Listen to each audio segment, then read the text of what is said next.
Olá pessoal, hoje eu quero falar um pouquinho sobre a função scanf.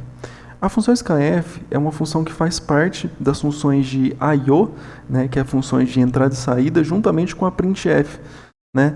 Então, vocês podem notar que eu já falei em alguns momentos da função scanf em outros vídeos, porém de uma forma indireta, não foi realmente focando em explicar o que ela pode fazer. E hoje eu quero dedicar esse vídeo justamente para isso. Um primeiro exemplo que eu coloquei aqui para explicar sobre a função scanf é esse exemplo aqui, ó. E aí alguém pode estar falando, mas é estranho isso, né? Mas perceba o seguinte, aqui eu estou lendo 3 variáveis de uma vez. E geralmente as pessoas fazem algo semelhante a isso aqui, ó. Elas fazem um scanf para o A, um scanf para o B e um scanf para o C. Porém, é possível fazer um scanf só para ler as 3 variáveis. É muito mais enxuto, né? E aí, como funciona isso? Eu vou primeiro definir qual que é o tipo de variável, né, que vai ser lida. Então, no caso, está vendo aqui, ó? Então, é um inteiro.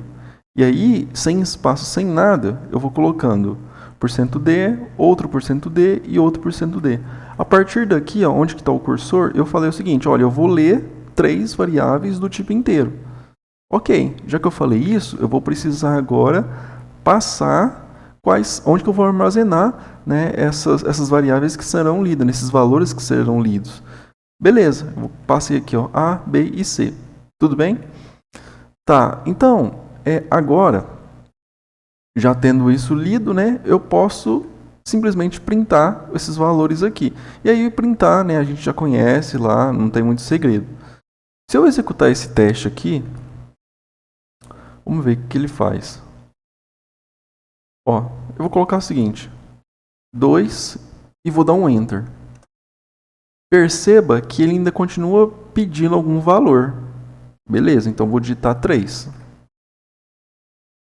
Ele ainda continua pedindo um valor. Se eu digito 4, então veja, os valores lidos foram A, 2, que é o primeiro aqui, né? Ok.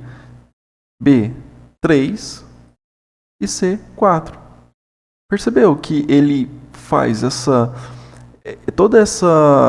ele traz essa praticidade pra gente, né, sem que a gente precise ficar colocando scanf, scanf1, scanf2 e vários, né, o quanto a gente precisar. Então isso aqui é muito mais fácil, pessoal, do ponto de vista prático, né? Então esse é um exemplo muito legal que a gente precisa saber também para lidar com problemas um pouco mais complexos, beleza? Só que aí alguém pode estar falando assim, como é que eu posso ler então uma data do tipo 12 do 8 de 25? Eu quero ler, ó, pessoal, uma data nesse formato aqui, ó. O usuário vai digitar esse formato aqui. Como eu posso ler isso? E aí a gente vai para a nossa próxima prática aqui que eu queria mostrar, que ela vai fazer justamente isso. Deixa eu só dar um zoom aqui. O que eu fiz aqui, pessoal? Eu declarei, né, as 3 variáveis que eu vou precisar: dia, mês e ano. E aí, perceba o que vai acontecer aqui agora. Eu coloquei um scanf, e aí eu vou colocar um %d, barra, outro %d, barra, outro %d. Então agora, o que eu estou falando é o seguinte, olha, você vai ler 3 variáveis, só que entre uma e outra, o usuário aqui ele vai digitar uma barra, ele vai digitar essa barra aqui. E se ele não digitar essa barra, o programa dá erro. Entende? Então, o programa, quando ele está sendo executado, ele já espera por essa barra. Beleza? Então, o que a gente pode fazer aqui? Se a gente executar, eu colocar, por exemplo, eu vou colocar algo para dar errado, tá? 15, e aí eu vou dar um Enter. Ó, o que aconteceu?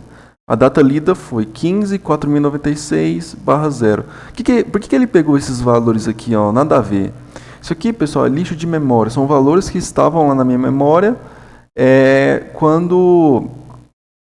antes de eu declarar esse mês e ano aqui. Então, o mês foi foi para um endereço de memória, e nesse endereço de memória tinha um valor 4096. O ano foi para um endereço de memória, e lá nesse endereço tinha 0. Foi por isso que ele pegou esses valores aqui. Mas perceba, eu fiz isso aqui de propósito, não é assim que faz. Então vou executar de novo. Se eu colocar aqui, ó, 15 barra 8 de 25, então o que vai acontecer aqui, ó? A data lida foi 15 de 8 de 25. Beleza? Então, pessoal, a função scanf ela tem essas duas principais funções aqui, que é muito útil para quando a gente quer simplesmente formatar a entrada. Então a gente quer que a entrada funcione de um jeito, ou quando a gente quer realmente ler vários valores utilizando um scanf só. Beleza? Aí, pessoal, eu queria colocar aqui um exemplo um pouco mais prático desse site aqui, ó, chamado Bcround. Eu não sei se todos conhecem, mas esse site ele contém inúmeros exercícios para a gente treinar a nossa lógica de programação. E um desses exercícios é esse aqui, ó, notas e moedas.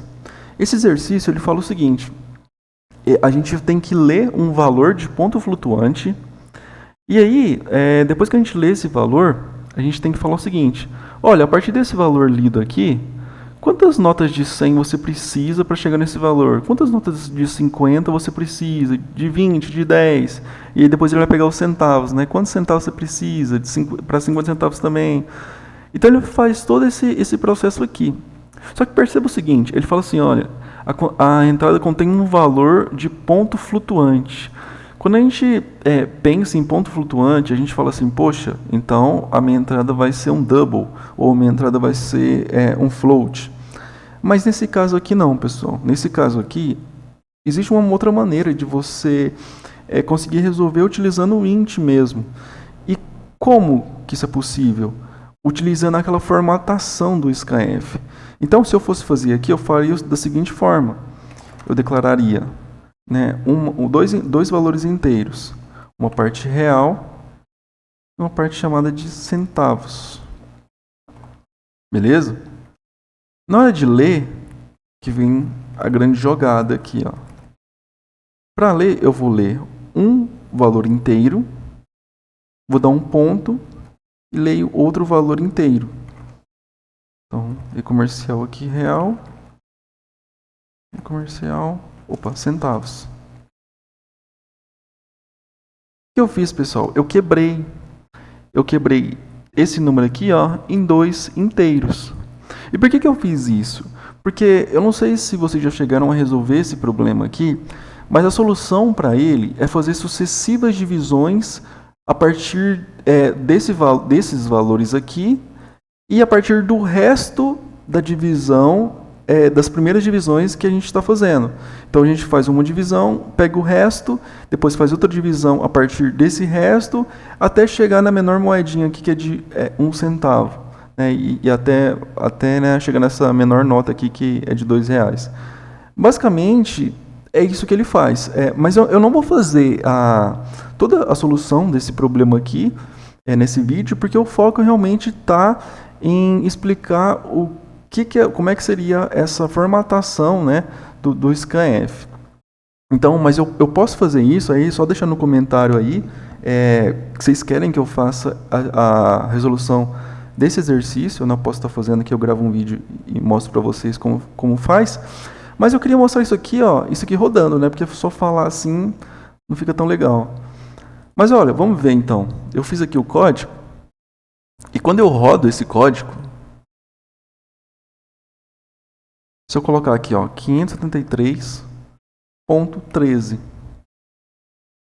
perceba, ele rodou, ele conseguiu captar tanto esse 573 e colocar no real, e os 13 colocou na parte de centavos. Aí eu utilizaria esses dois valores aqui para fazer aquela divisão que eu mencionei, enfim, tudo certinho.